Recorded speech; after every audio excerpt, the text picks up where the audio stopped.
much for talking with me about this major update coming to Hunt Showdown, something bordering on sequel size, I think I'll say. And already we're seeing lots of new aspects of the environment here.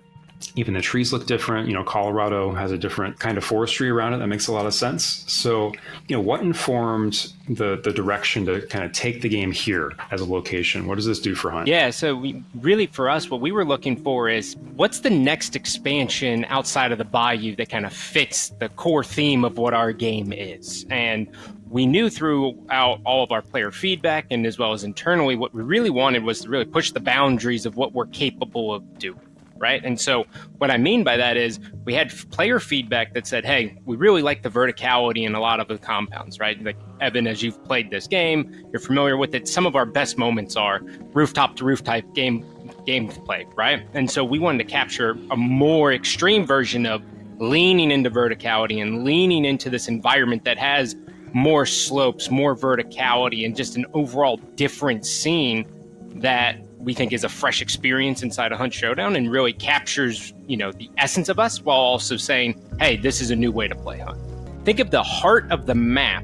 You have compounds around the edge of the mines, and then you have a connecting route through the mines, which gives you a little bit more safe traversal. But at the same time, you're losing the information that you would normally get in our maps like Stillwater or any of the first 3 maps. Because when you're in the middle of the map, you normally have more information. You have more audio tells, and you have crows, and you have all these elements that kind of inform you where you're at. But when you're in the mines, you're taking the chance of saying, hey, I'm getting less information, but I'm more safe to travel. So how many compounds can you reach? You can connect directly to 4 compounds inside of there. 2 of them kind of back up directly into the mine, and then there's some that are a little bit more on the outskirts. But when you're going through these mines, you'll see signage for like La Plata Mine or O'Donovan Stone. And that's pointing you in the direction to the closest compound that's right there. But the most important part of the mine, and all of our Hunt players know this, is normally when you get caught in a position in Hunt, it's very hard to get away from your opponents. You're normally like kind of a sitting duck, but in the mines, because there's a lot of different routes and it can lead to a lot of different areas on the map, you're actually able to reposition and flip the experience. So you have more time to heal, you have different advantage points, and you can kind of turn the tide on the enemy team if you get caught. It seems like from what we've seen of the mines, you've not tried to make them too bottlenecky, right? Correct. Because, yeah, that was a bit. We learned that lesson early on in playtesting. Mm-hmm. The more choke pointy it was, the less likely players were to go in it. Can you say anything about the updates that the existing maps will get? This is our most polished map we've ever shipped, and it's a big leap forward for us on visual fidelity, both on Gen 9 consoles, but also on PC as well. And so as we were going through this map, we identified all of the assets that we were able to up-res and also just redo because we have a higher budget because our engine can support it. So all of our maps are going to be getting the similar love. So there is major updates coming to our existing maps 1 through 3 that'll be brought to the same level of visual fidelity. And in a couple of them, in like map 2 is a good example, we are looking to intentionally make gameplay changes to some of the compounds to kind of alleviate some of the pain points that our players have expressed to us. So for the first 30 days of our update, you will only have access to the Colorado map. And so it's called MAMMON'S Gulch. So you'll be on MAMMON'S Gulch for a full 30 days. And then after 30 days, we will release the Stillwater Bayou map. What we know from Hunt maps is it takes hundreds of hours to really understand a full map because they are 1 kilometer by 1 kilometer with 16 compounds inside of there. So giving people more of a focused attention on the new map is actually beneficial for the players, but also very beneficial for us so we can understand, hey, what's meshing well with you guys? What compounds do we need to look at based on player feedback to see if we can make any adjustments? What kinds of behaviors and experiences did you have in mind as you guys were building this map? If you look at the history of Hunt, what we've done to all of our maps is maps that have, or compounds that have very few choke points or very few entrances and exits from them, we've kind of tactically increased how many options players get.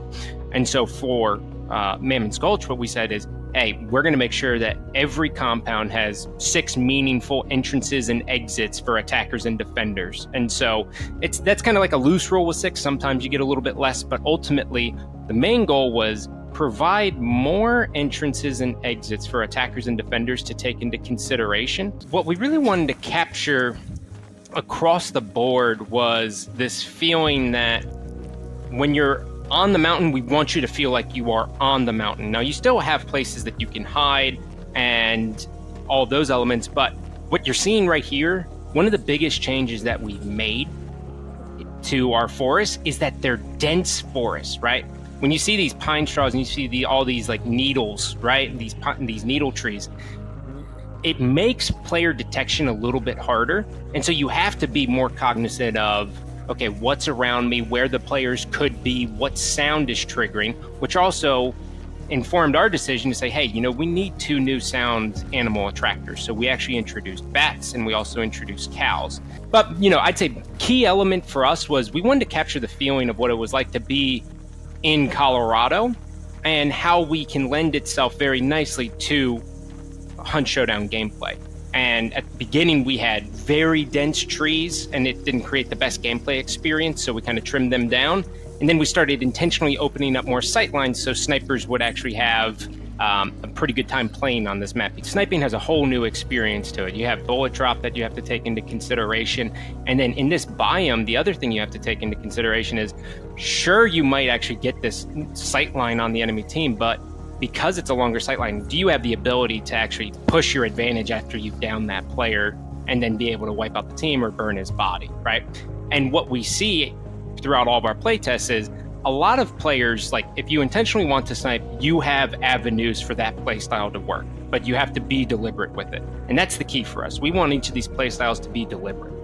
And when you accommodate this landscape, we also need to make sure that players who are running only melee options, if you want to run just the katana with Berserker, you have the ability to take deliberate decisions and deliberate pathing to be able to put the advantage on your side. I'm guessing, above the mine, there is traversable area for players. So, if, for example, somebody has a bounty and they run into the mine to get to an extract, and I can track them above ground, right? I can sort of go run in parallel with them. Do you think that's a viable technique that you had in mind? Yeah, for sure. And so the hard piece there is, the balance that we wanted to strike is, if you choose to get the bounty and you go through the mine, you're going to have a direct shot and you have the advantage because you have the direct shot because you're under the mine. If you're above and you're running around the mountaintop, you might have to take a little bit of a detour. And so you get this cat and mouse game of okay, where's the bounty carrier going to go? Are they going to continue to go south? Or are they going to go right? I know they have 3 exits. How am I going to take advantage of that? And you mentioned bats a little moment ago. Certainly those noise hazards are some of my annoyances in Hunt Showdown and a really purposeful part of the game. Do bats only appear in the caves or the mines? Right now, yes, that is correct. We have aspirations to put them in more places, like inside of certain buildings to give you additional sound cues right now, but the bats in the mines just feels like such a slam dunk for us from a thematic sense that's where we put all the focus on. And candidly, you need a little bit more distinct audible call outs when people are leaving the mines because you have that covered. How would you compare this map to the other maps in the game? I mean, we've heard about verticality, but in other aspects, it's more what and less what, might you say? I'd say map 4 feels completely different than any map that you've ever played inside of Hunt Showdown. And so when you take into consideration the biome and all of the verticality, the dense forest, the new compounds, and a lot of our compounds we've actually built fundamentally different. We actually changed the DNA as to how we construct them.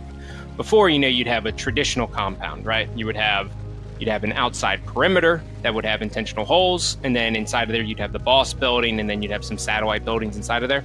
What you see in this one is we actually have what we called internally kind of like mega structures in a couple of them, where you have to commit to the area to then be a part of it. So I'd say this map more than ever is your loadout determines how you're going to play the map very intentionally. Whereas, if you play in the other maps, if you take a sniper, you have a lot of different angles that you get to take, and you can put it to use generally anywhere. On this map, it's very intentional as to what you take. So if you take a sniper, you're going to choose different routes than if you were to take a shotgun or even a long ammo weapon in general, right, without a scope. Yeah, I mean, looking at this footage here, It just seems very big.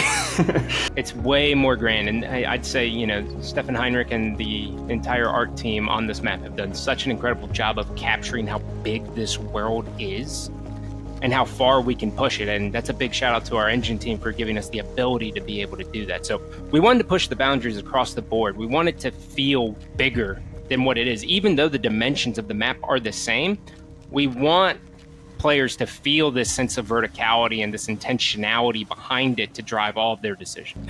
And yeah, that makes me wonder a little bit about weather conditions and how you see them interacting with this map. Yeah, so, at first we're going to start off with, 3 times a day, kind of the traditional. We have 1 nighttime and then 2 daytime maps.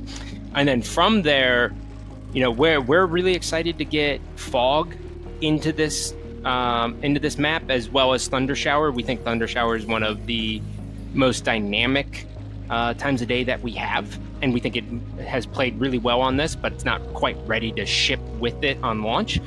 So what we don't know, and I'm excited about, is which ones we want to try on this. Well, one of the fan favorites has been Inferno, right? Now, Inferno could flip this entire experience all on its head, but we haven't gotten to that point yet.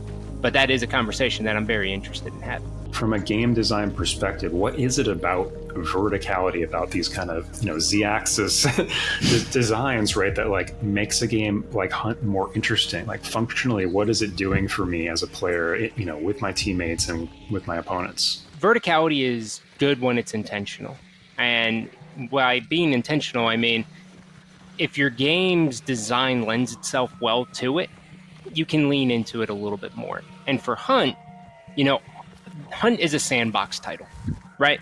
We want players to bring whatever tools and weapons that they want to bring into the map, and they have to solve the puzzle of how they kill the boss and get out their own way, right? And so for us, more options that we give the players that are meaningful, the better. And what we want to do in Hunt is make sure that, okay, verticality. Obviously, if you have the higher position, by default, we learned this from Star Wars, you have the advantage, right? And so for us, we know that the more reward you get, the higher risk we have to put on it. And so for us, when we look at verticality throughout our levels, especially inside at like a per compound basis, we say, well, if you're going to take the vertical position, you're going to be more exposed. And in a game that's 1 life, where you lose your hunter if you die, you have to make a very deliberate decision on, is your hunter expendable, or are you good enough to be able to pull it off? So for us, I think it leans into the high stakes that we always want to achieve, which is to say, here's a problem, how you want to solve it is your choice. And I think that's one of the most powerful pieces of what we've done here in MAMMON'S Gulch, but also just in Hunt Showdown, is we're not prescriptive. We're not saying this is the only way you can play. And the more options we give our players inside of the map, the better it is for them to experience and continue to pour thousands of hours into the game.